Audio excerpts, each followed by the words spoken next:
Good morning student, I am Vibhu Shukla, mathematics lecturer SRS inter college. यहाँ पर एक question आपको हम बता रहे हैं, कई बच्चों ने पूछा है कि दिखाइए कि दिया गया फलन x बराबर 1 पर सतत है परंतु अवकलनीय नहीं है। तो थोड़ा इसको हम चेंज करेंगे। यहाँ पर देखिए ये मापांक फलन है और ये ग्रेटेस्ट इंटीजर फंक्शन है, महत्तम पूर्णांक फलन। तो हम यहाँ पर ये जानते हैं कि देखिए mod 2x-3 कब होगा? जब 2x-3 greater than or equal to 0, और यही नेगेटिव कब होगा? जब 2x-3 लेस दैन 0। तो 3 को जब उधर ले जाएंगे तो x is greater than or equal to 3/2 और x इज लेस दैन 3/2। तो देखिए यहाँ पर जो कहा बाउंड्री है वो है कि x का मान 3/2 के बराबर होना चाहिए या 3/2 से बड़ा होना चाहिए। और ये निकल रहा है कि यहाँ पे x की वैल्यू 3/2 के बराबर या 3/2 से बड़ी, और यहाँ पर है x का मान 1 के बराबर या 1 से बड़ा। तो देखिए जो 3/2 से बड़े मान होंगे वो हमेशा 1 से बड़े होंगे। तो इन दोनों में x is greater than or equal to 1, x is greater than or equal to 1 और x is greater than or equal to 3/2 में जो कॉमन आएगा वो क्या होगा? x is greater than or equal to 3/2। तो दोनों का हम कॉमन लेंगे यहाँ पर। तो यहाँ पर लिखेंगे 2x-3 big bracket x greater than or equal to 3/2। और इसी का नेगेटिव कब होगा? जब x की वैल्यू 3/2 से छोटी होगी। तो देखिए 3/2 से छोटी, लेकिन यहाँ पर क्योंकि 1 से छोटा के लिए अलग फंक्शन है, तो 3/2 से छोटी लेकिन 1 के बराबर या 1 से बड़ी। अब हम 1 से 1 ले लेंगे क्योंकि 1 में ये माप दोनों फंक्शन आ रहे हैं। तो 1 के बराबर या 1 से बड़ी और 3/2 से छोटी, तब यहाँ पर नेगेटिव लग जाएगा, इतना पूरा ये रहेगा, ठीक है। और x का मान अगर 1 से छोटा है तो उसके लिए अलग फंक्शन है, ये दिया गया है। तो ये बदल करके इस रूप में आ जाएगा। तो 3/2 तक यहाँ पर लेंगे क्योंकि यहाँ पर 1 से स्टार्टिंग है। तो 1 और 3/2 के लिए 1 के बराबर या 1 से बड़े और 3/2 से छोटे के लिए ये फंक्शन हो जाएगा, यहाँ पर नेगेटिव लग जाएगा। अब हमको प्रूव करना है कि x बराबर 1 पर सतत है परंतु अवकलनीय नहीं है। तो सतत के लिए हम left hand limit LHL at x equal to 1 पे निकालते हैं। ये हो जाएगा limit h approaches to 0 f1 minus h, limit h approaches to 0 1 से लेस वैल्यू ये आएगा। तो यहाँ पर आ जाएगा साइन पाई ब्रैकेट में 1 माइनस h अपान 2। तो put h equal to 0, h equal to 0 जब पुट कर देंगे तो ये हो जाएगा साइन पाई बाई 2 और साइन 90 की वैल्यू कितनी होती है? 1। तो लेफ्ट हैंड लिमिट कितनी आ जाएगी? 1। अब हम RHL निकालेंगे, RHL at x equal to 1।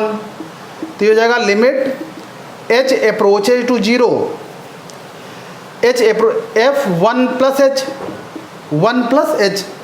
तो लिमिट h अप्रोचेज टू 0, देखिए 1 से ग्रेटर वैल्यू इसमें लाई करेगी। तो ये हो जाएगा -2 ब्रैकेट में x के प्लेस पर 1 प्लस h -3 और बिग ब्रैकेट में आ जाएगा 1 प्लस h।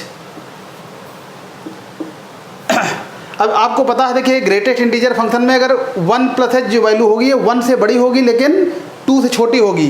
तो जैसे 1 प्लस h की वैल्यू मान लिया 1.5 है, तो तुमको पता है इसकी वैल्यू क्या होती थी? 1। Greatest integer which less than or equal to 1.5, वो बड़े से बड़ा पूर्णांक जो 1.5 से बराबर हो या इससे छोटा हो लेकिन बड़े से बड़ा, वो 1 हो जाएगा। तो 1 प्लस h की वैल्यू कितनी आएगी? 1 आएगी। अब h इक्वल टू 0 पुट कर देंगे यहाँ पर, तो ये हो जाएगा 2 1 प्लस 0 -3 और यहाँ पे इसकी वैल्यू क्या आ जाएगी? 1 इंटू 1। तो h अब देखिए यहाँ पे हो जाएगा -2 -3, यहाँ से 1 निकलेगा, -1 निकलेगा, ये हो जाएगा 1।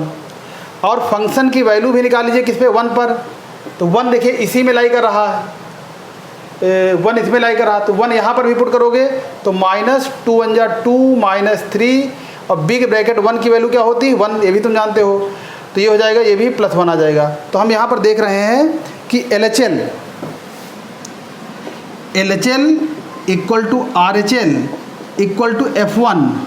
तो हम कह सकते हैं कि फलन f x बराबर 1 पर सतत है। इतना नोट कर लीजिए।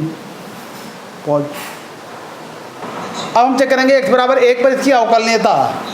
तो LHD निकालेंगे, LHD at x equal to 1। तो ये हो जाएगा limit h approaches to zero f1 minus h minus f1 upon minus h। तो ये हो जाएगा limit h approaches to zero. देखिए 1 माइनस एच, तो 1 से लेस वैल्यू इसमें आएगी, तो यहाँ पे पुट कर देंगे साइन पाई ब्रैकेट में 1 माइनस एच अपान 2 माइनस f1। देखिए हमने 1 यहाँ पे पुट किया तो कितना आया था, ये 1 हो जाएगा, इसकी वैल्यू 1 निकली थी, f1 की वैल्यू क्या है 1 upon minus h equal to limit h approaches to zero. अब इसको हम लिख सकते हैं साइन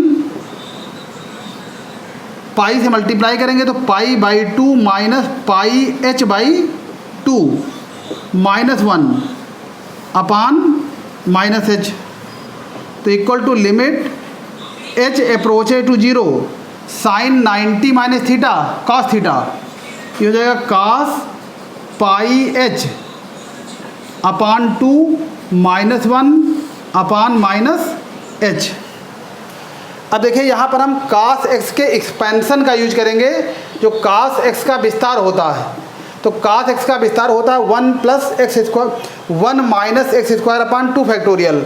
तो 1 माइनस एक्स स्क्वायर, इसका स्क्वायर करेंगे तो pi square H square upon 4 x square upon 2 factorial plus x की पावर 4, तो पाई की पावर 4 एच की पावर 4 और ये हो जाएगा 16 अपान 4 फैक्टोरियल माइनस एंड स्वान माइनस 1 अपान माइनस एच। तो यहाँ पे 1 1 कैंसिल हो जाएगा और हम जब H square minus H square common ले लेंगे तो limit H approaches to zero minus H square जब कॉमन लेंगे तो बचेगा क्या, pi square upon 4 into 2 factorial minus pi की power 4 H square upon 16 into 4 factorial और ये हो जाएगा plus and so on upon minus H. तो माइनस कैंसिल हो जाएगा, ये एच एक कैंसिल हो जाएगा। अब H equal to zero put करेंगे तो जीरो मल्टीप्लाइड बाई होल क्या हो जाएगा, जीरो। मतलब लेफ्ट हैंड लिमिट कितनी हो जाएगी, एल एच डी कितनी आ जाएगी, जीरो आ जाएगी। Right down.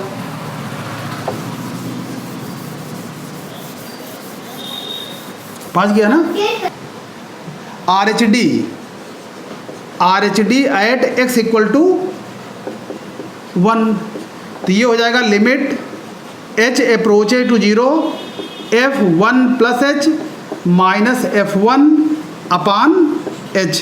तो ये हो जाएगा limit h approaches to zero. देखिए 1 plus h means greater than 1, greater than 1 के लिए यही फंक्शन आएगा। तो माइनस 2 और ब्रैकेट में 1 प्लस एच माइनस 3 और बिग ब्रैकेट 1 प्लस एच और f1 की वैल्यू 1 है अपान h। तो ये हो जाएगा limit h approaches to zero minus इसमें हो जाएगा 2 प्लस 2h 2 प्लस 2h। देखिए यहाँ पे ये ध्यान रखिएगा, ये बिग ब्रैकेट वाला x नहीं है, मतलब ये ग्रेटेस्ट इंटीजर फंक्शन नहीं, तो करली ब्रैकेट लगा सकते हैं। तो ये हो जाएगा 2 प्लस 2h माइनस 3 और इसकी वैल्यू क्या आएगी 1, तो 1 इंटू 1 1 हो जाएगा माइनस 1 अपान h। तो ये हो जाएगा limit h approaches to zero. देखिए ये हो जाएगा कितना, माइनस 1, तो bracket 1 minus 2h minus 1 upon h, 1 1 cancel हो जाएगा, h कैंसिल हो जाएगा, तो limit h approaches to zero 2 आ जाएगा। 2 की लिमिट क्या होगी 2। तो हम देख रहे हैं कि लेफ्ट हैंड डेरिवेटिव कितना है, L H D equal to zero and R H D equal to 2। इसलिए एफ क्या है, एफ एक्स बराबर 1 पर अवकलनीय नहीं होगा, एक्स बराबर 1 पर अवकलनीय नहीं है। Write down.